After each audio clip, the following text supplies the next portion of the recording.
With Islamic State's 3-year blockade of Syria's Deir ez-Zor effectively broken by government forces, the aim now was to retake the remaining parts of the city from the terrorists. Here are some of the latest pictures from the ground.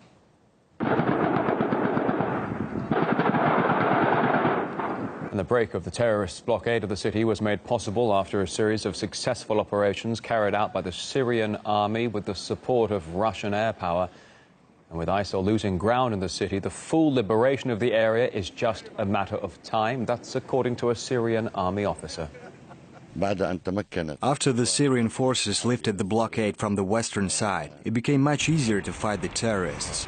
We can now see our soldiers advancing to lift the blockade of the airport. God willing, you will hear some good news soon. Meanwhile, a humanitarian convoy has reached the city for the first time since ISIL's 3-year siege was broken.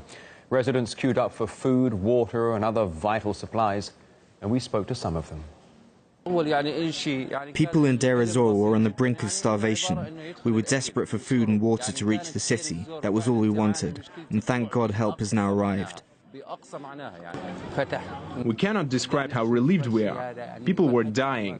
We would like to thank the army and pay tribute to them for lifting the siege. The Syrian army has made significant progress against ISIL in just the past few months. In its advance on Deir ez-Zor, it's gained around 8 kilometers a day. And the army has also succeeded in joining up with one of its brigades that had been trapped inside the city. And local journalist Gianna Merched caught up with that brigade, which has now joined the major assault on ISIL. I am just 3 kilometers away from the 137 Brigade. I am just less than 1 kilometer of ISIL gatherings in the cemetery area just behind that building. Now, the residential area of Deir ez-Zor is just about 700 meters. It's worth mentioning that some medical equipment and other food supplies have just entered the city a few hours ago. The next side of me is the military airport.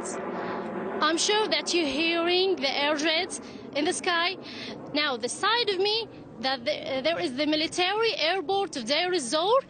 It's just a few kilometers, and also it is witnessing some fierce clashes between the Syrian army and ISIL militants.